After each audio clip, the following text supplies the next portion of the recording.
Notice the smiles, every one of them. All those Jehovah's Witnesses, they're supposedly rejoicing while billions of people perish. That's not paradise. That's psychological conditioning that turns empathy off. I was on the Jehovah's Witness website today just to check it out.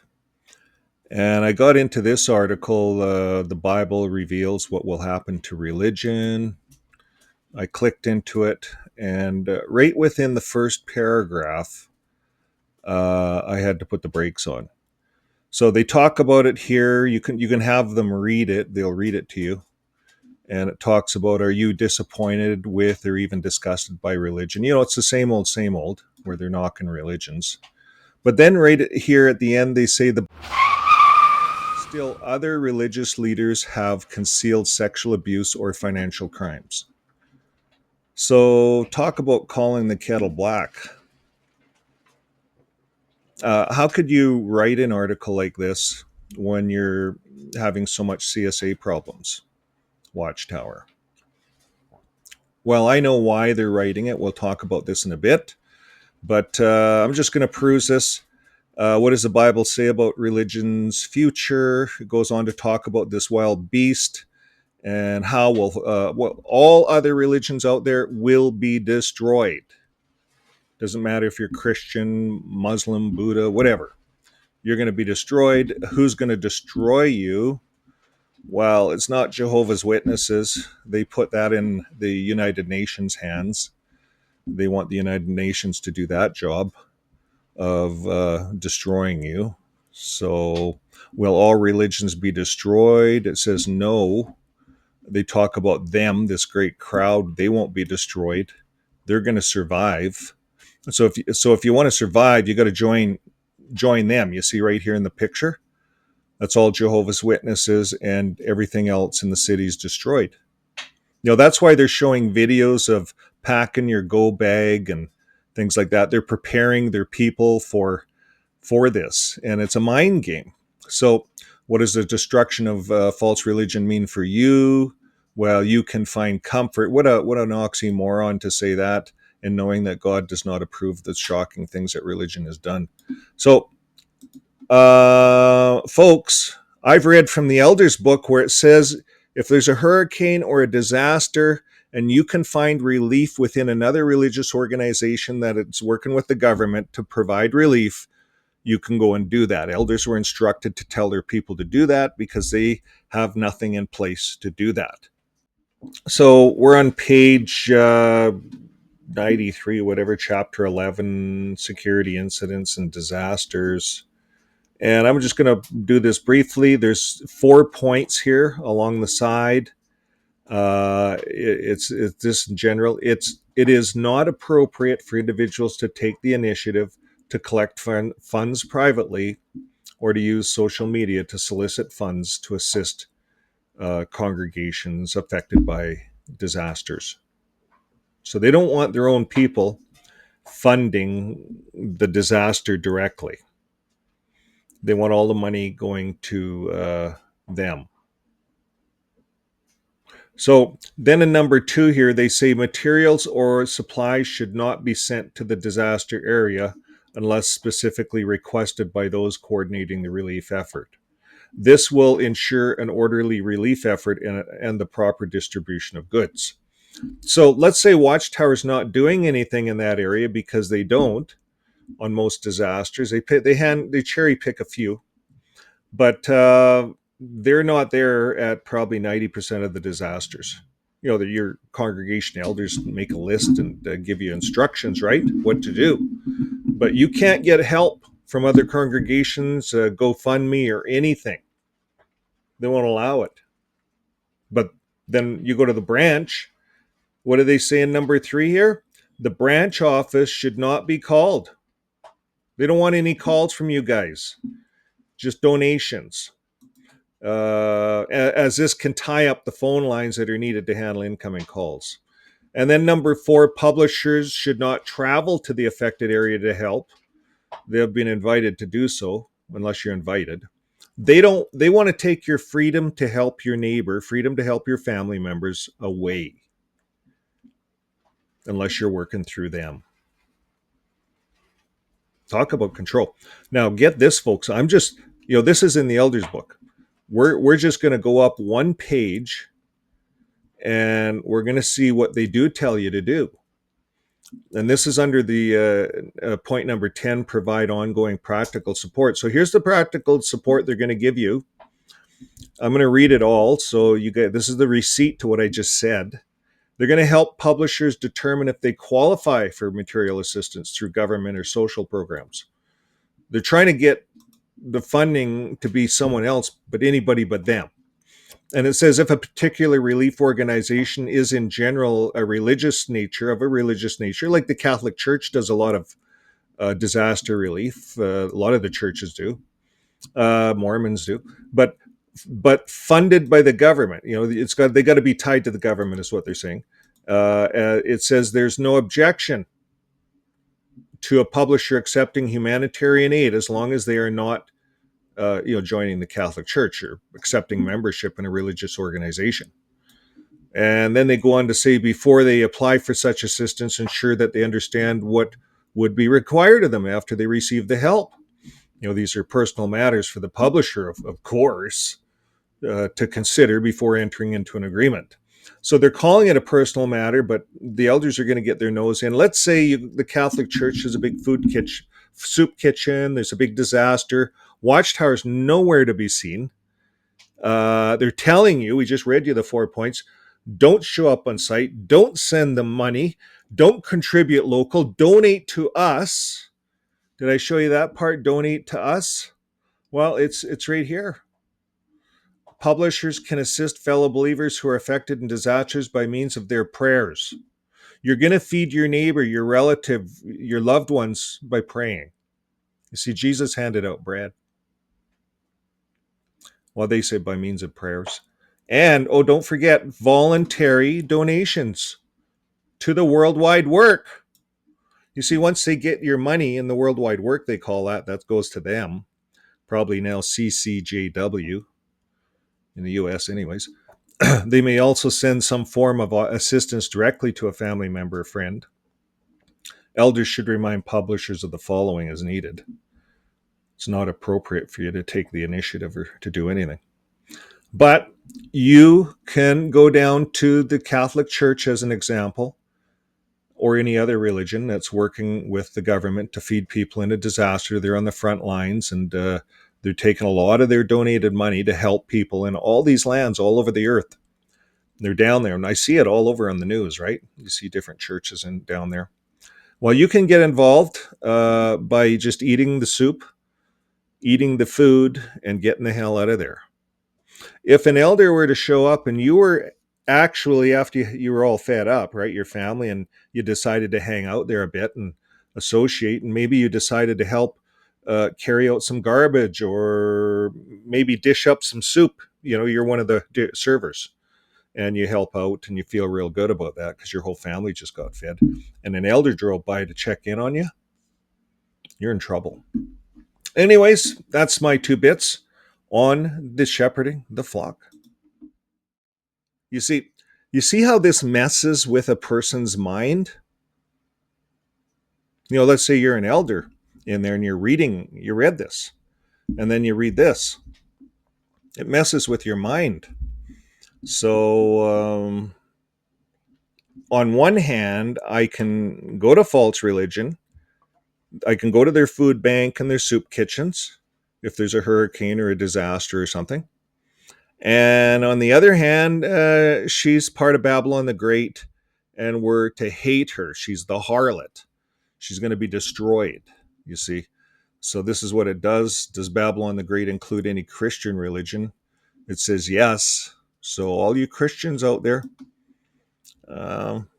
you're done.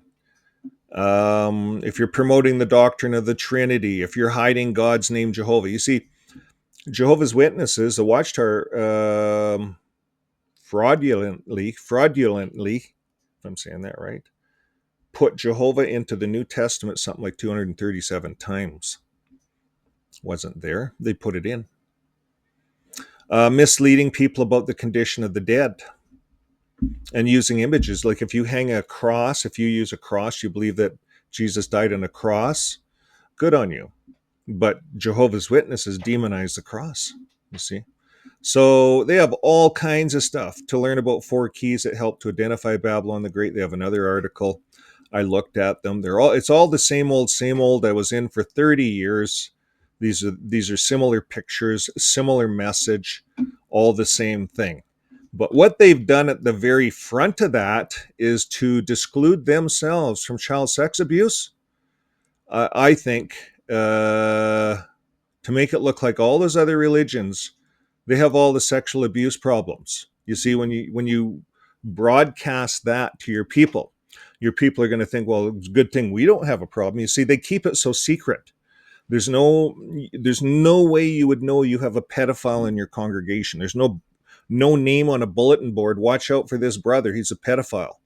You see, that's the way it is in neighborhoods. When there's pedophiles that move into neighborhoods, all the neighbors get a letter from the police. There's different levels to these guys they're trying to rehabilitate. Watchtower keeps it secret. Could be an elder. You would never know. So a lot of the pedophiles in the congregation are never exposed because of the two witness rule. And when the young person comes forth, the adult says, "I didn't do that." Then they just have the young person, right? So they have to throw it out. Two witness rule.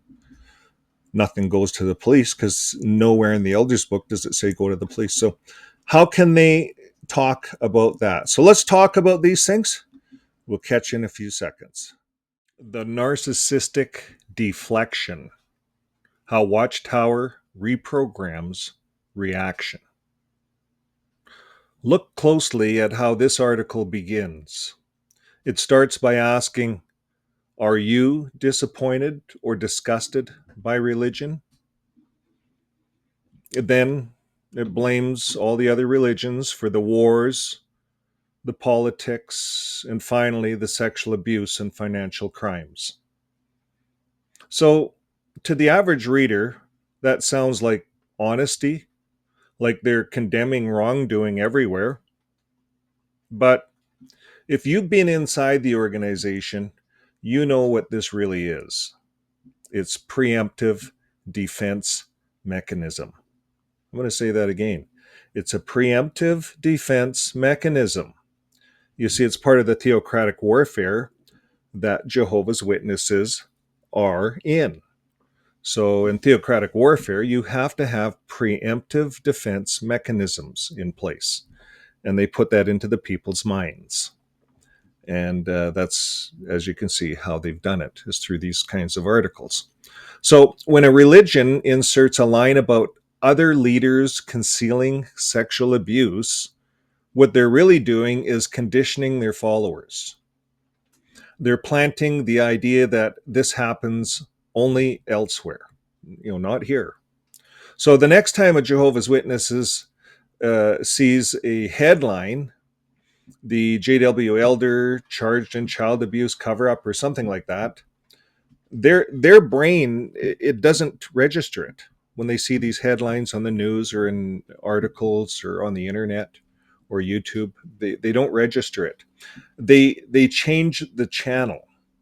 They've already been trained to believe it's a lie, or that the world is simply attacking God's people again.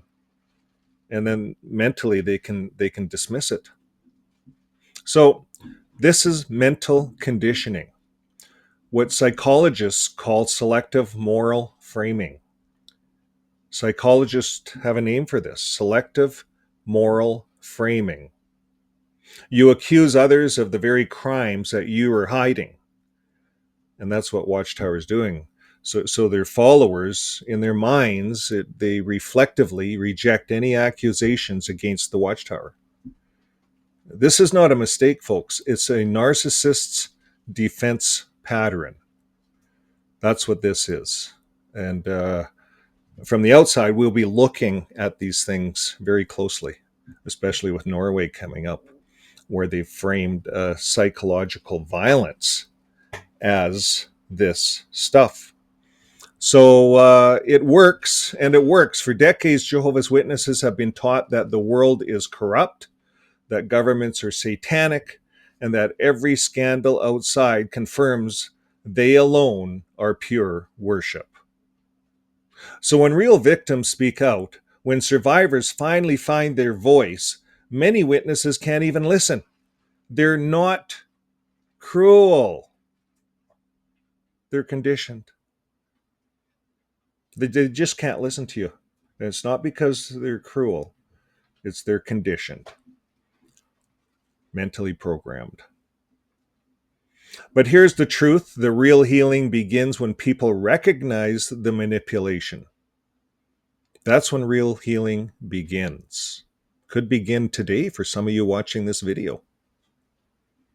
And when you see that it's not faith. It's psychological programming designed to protect an image, not the children. It's designed to protect JW.org or the Watchtower, not the children. This is why these doctrines must be exposed, not to mock belief, but to free minds from guilt and fear. Because every time they rewrite guilt into someone else's story, another survivor is silenced. And that is the very definition of psychological violence. My name is Vern. Live your life with love, because love protects. It does not deflect. We'll see you on the next video. Bye for now. Well, before we wrap up, I want to take a moment to thank our Coffee Club supporters. These are the folks who help keep Fixing My Faith going. And I'm scrolling through them right now. And if you see your name, thank you for standing with us. But here's the thing. The best way you can support us is absolutely free. Over almost 60% of our viewers are not subscribed. So if you've been watching and getting value out of these videos, hitting that subscribe button tells YouTube to share this with more people who need it. So subscribe, like, and share. And we also run a completely free community.